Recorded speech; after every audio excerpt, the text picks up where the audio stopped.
किसने बनवाया राम मंदिर? मैं आपसे पूछना चाहता हूँ, राम मंदिर किसने बनवाया? एकदम खत्म हो गया। उन्होंने नंगा करके घुमाया क्या? राष्ट्रपति हिंदू, इशारे पे हिंदू, 90% हिंदू, हिंदू। संविधान है कहाँ? नहीं। कांग्रेस की सरकार दोनों में क्यों ला सकती है? तो ये मूल्य बात है।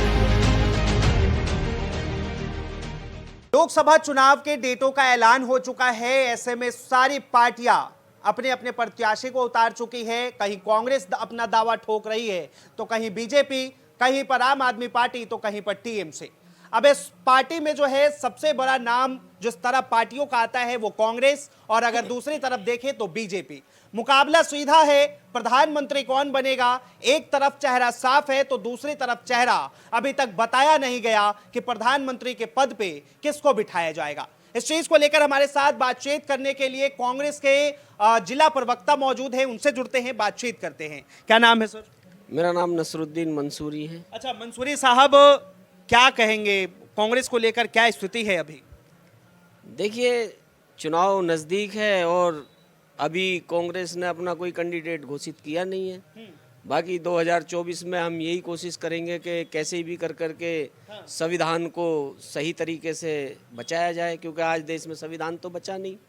आज देश के अंदर जिधर देखो, चाहे वो मणिपुर रहा हो, चाहे वो गुजरात रहा हो, चाहे वो उत्तर प्रदेश रहा हो, चाहे वो हरियाणा रहा हो, चाहे वो राजस्थान रहा हो, चाहे मतलब भारत के अंदर आज देखा जाए तो ये नरेंद्र मोदी की सरकार आज हमने देखा महिलाओं का चीर हरण करने में नंबर 1 अगर कोई सरकार रही है तो वो नरेंद्र मोदी की सरकार रही है। इसलिए हम ये चाहते हैं, देश के 140 करोड़ लोगों से हम ये कहना चाहते हैं कि अगर देश में अपनी बेटियों को सुरक्षित रखना है, अपनी बहनों को सुरक्षित रखना है, अपनी माँओं को सुरक्षित रखना है, अपने नौजवानों को सुरक्षित रखना है, अपने सैनिकों को सुरक्षित रखना है, अपने बुजुर्गों को सुरक्षित रखना है, तो एक अच्छी सरकार का चयन करना होगा। अच्छा, आपने बहुत अच्छी बात कही कि अच्छी सरकार का चयन करना होगा। इससे पहले आपकी सरकार थी 2014 से पहले, तब क्या हुआ उस टाइम का थोड़ा सा कार्यकाल बताएंगे? बिल्कुल। जब 2014 से पहले इस देश के अंदर कांग्रेस की सरकार थी तो एक बलात्कार हुआ था। पत्रकार महोदय आपको याद होगा, निर्भया कांड हुआ था। उस निर्भया कांड को पूरे देश ने देखा था और वही सरकार थी, कांग्रेस की सरकार थी। उसके दोषियों का क्या हुआ, मैं आपसे पूछना चाहता हूं, क्या हुआ उसके दोषियों का? उसके दोषियों को इस देश के अंदर फांसी की सजा दी गई। ऐसा नहीं, सुनिए एक मिनट, उस दोषियों को फांसी कितने साल के बाद हुई, कितने साल बाद सजा हुई? कानूनी प्रक्रिया। लेकिन हमारे देश के अंदर गुजरात के दोषियों को इसी देश के अंदर छोड़ा जाता है। सरकार उनकी अपील करती है उनको छोड़ने के लिए, बलात्कारियों को। क्या यह सोचने का विषय नहीं है? हमारी सरकार ने उन दोषियों को फांसी की सजा सुनाई, फांसी के फंदे पर लटकाने का काम किया, लेकिन कानूनी प्रक्रिया के तहत। हमने ये नहीं किया, ये नहीं कहा कि दोषियों को जो बाइज्जत बरी कर दिया जाए। वो बिल्किस बानो के दोषी, उनको बाइज्जत बरी कर देती है सरकार। क्या वो देश के बलात्कारी नहीं थे? क्या वो इस देश की बेटी के बलात्कारी नहीं थे? क्या वो भारत माँ की बेटी के बलात्कारी नहीं थे? आज ये लोग कहते हैं भारत माता की जय, भारत माता की जय। क्या बिल्किस बानो इस भारत की बेटी नहीं थी? क्या बिल्किस बानो भारत माँ की बेटी नहीं थी? मैं पूछना चाहता हूं इस देश के लोगों से, क्या इस देश के उन लोगों को छोड़ा जाना चाहिए था?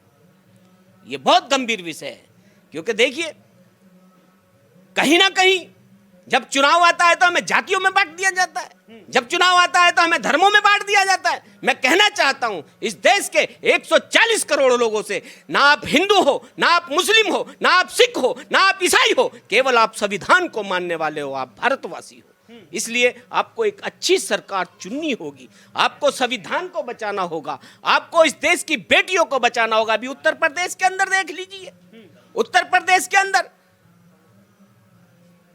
भाजपा के लोगों ने बेटियों का बलात्कार कर दिया, लेकिन ये भाजपा की सरकार, माननीय योगी आदित्यनाथ जी, उन बेटियों के बारे में एक अल्फाज नहीं बोलते। माननीय प्रधानमंत्री जी उन बेटियों के बारे में एक अल्फाज नहीं बोलते।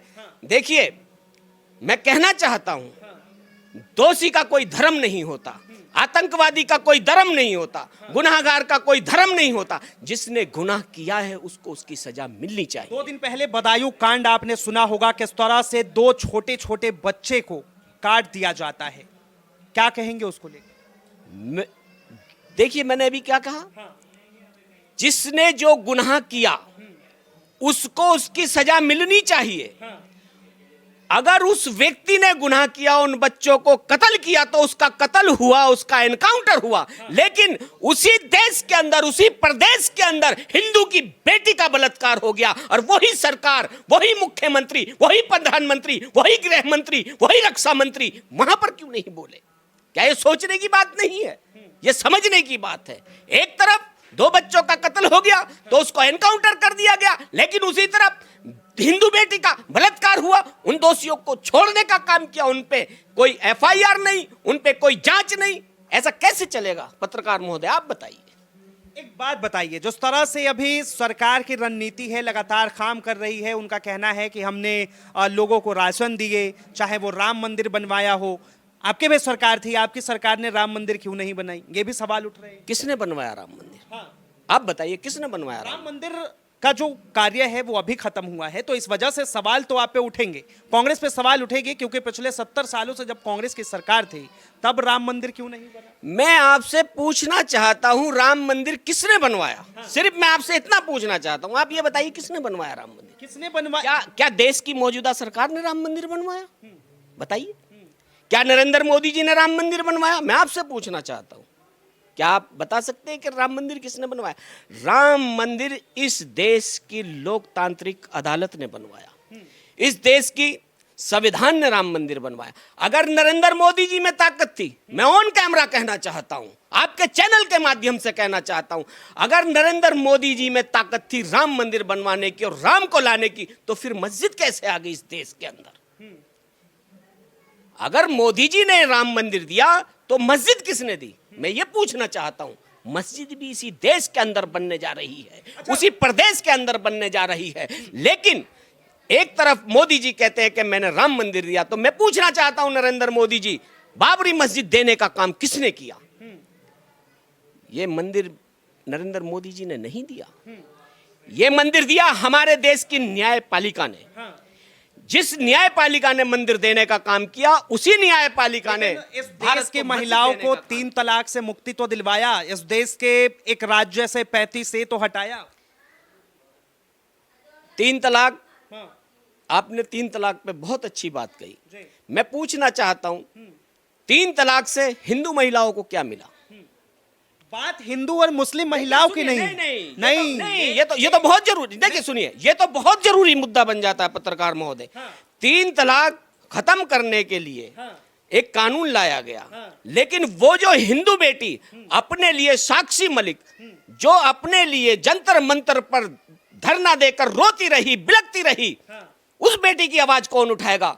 वो जो बेटी नंगी करके घुमाई गई, मणिपुर की बेटी, जिस फौजी की बेटी को नंगी करके घुमाया गया, इस देश के उन दरिद्रों ने, तमाम जो भी लोग थे उन्होंने नंगा करके घुमाया गया, उस बेटी की आवाज कौन उठाएगा? ये मुस्लिम महिलाओं के हितैषी तो बनते हैं, लेकिन इस देश की हिंदू बेटियों का हितैषी कौन बनेगा? मतलब ये आप मानते हैं कि भारतीय जनता पार्टी की जो सरकार है वो मुस्लिमों के हितैषी है? देखिए, ये सब बेकार की बात है।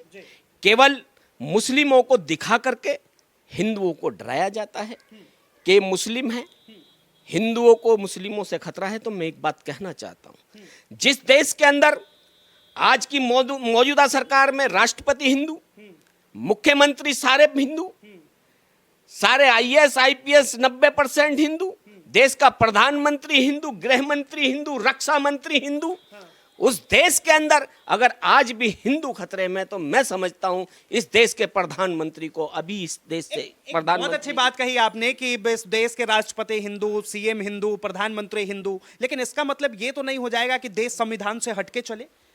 संविधान है कहां? बताइए ना, संविधान है कहां? अगर संविधान देश के अंदर होता तो मणिपुर की बेटी को नंगा करके ना घुमाया जाता। संविधान देश के अंदर होता तो 800 किसान अपनी मांग को मांगने के लिए इस देश के अंदर अपनी जान ना गवाते। अगर संविधान इस देश के अंदर हो, अगर संविधान इस देश के अंदर होता तो वो ओलंपिक की इंटरनेशनल खिलाड़ी रात और दिन रो रो के अपने आप को जंतर मंतर पर ऐसे नीलाम ना करती। अगर संविधान इस देश के अंदर होता। बहरहाल पूरे मामले को छोड़ते हैं, अभी इस वक्त एक सबसे बड़ा मुद्दा चल रहा है, ये आखिरी सवाल आपसे लेते हैं, सीए को लेकर क्या सोचते हैं आप, क्या कहेंगे? देखिए, मैं सीए को लेकर के कहना चाहता हूं, सीए देश के हिंदू युवा के लिए एक श्राप है। अच्छा, हाँ जी। अगर हिंदू युवा को अपने आप को सेफ करना है तो इस सीए का विरोध करें। मुस्लिम युवा क्यों नहीं? मुस्लिमों सिख का युवा क्यों देखिए नहीं? देखिए ईसाई युवा क्यों नहीं? सुनिए, मुस्लिमों का इस सीए से कोई लेना देना नहीं है, क्योंकि ये नागरिकता देने का कानून है, लेने का नहीं है। हम तो नरेंद्र मोदी जी का सीए के बारे में धन्यवाद करना चाहते हैं, क्योंकि जितने मुस्लिम इस देश के अंदर आते तो किसकी नौकरी जाती? मुसलमानों की जाती। इसीलिए देश के हिंदू को इस देश के हिंदू को इसका विरोध करना चाहिए। मानते हैं कि ये जो बिल आया है ये बहुत अच्छा है और ये भारत के 140 करोड़ लोगों के पक्ष में? नहीं नहीं नहीं नहीं नहीं, पक्ष में नहीं है। क्योंकि आज अगर पक्ष में होता तो इस देश के हिंदू युवाओं को तो नौकरी है नहीं, और ऊपर से पाकिस्तान, अफगानिस्तान और जो है बांग्लादेश के हिंदू युवाओं को ला करके हमारे हिंदू युवाओं के सर पे बिठाया जा रहा है। आप कह रहे हैं ये पक्ष में? ये पक्ष में नहीं है, ये तो बहुत ही गलत, ये बहुत गलत है।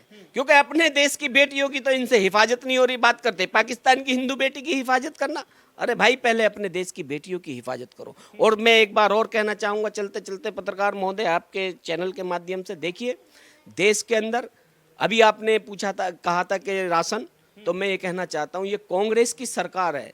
कांग्रेस की सरकार 2 रुपए किलो राशन दिया करती थी, लेकिन देश में कितनी सुविधाएं, कितनी जो है मतलब हमारे यहाँ राशन 2 रुपए किलो होता था, ये फ्री दे रहे।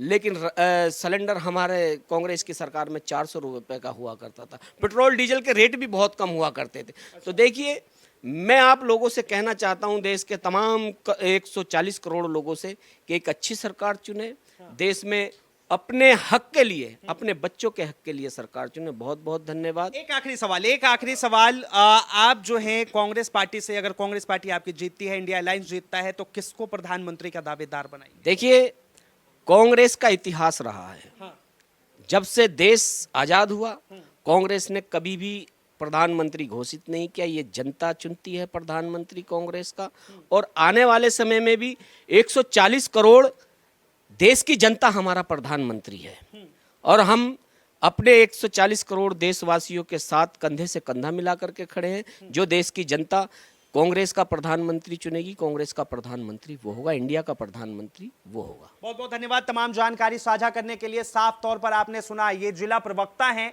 और इन्होंने अपनी तमाम बातें रखी, तो इस तरह से आप समझ सकते हैं कि लोकसभा चुनाव के अंदर किस तरह से, चाहे इंडिया अलायंस हो या फिर एनडीए, दोनों के बीच घमासान होने वाला है। लेकिन ये तो वक्त बताएगा कि आखिर बाजी कौन मारेगा।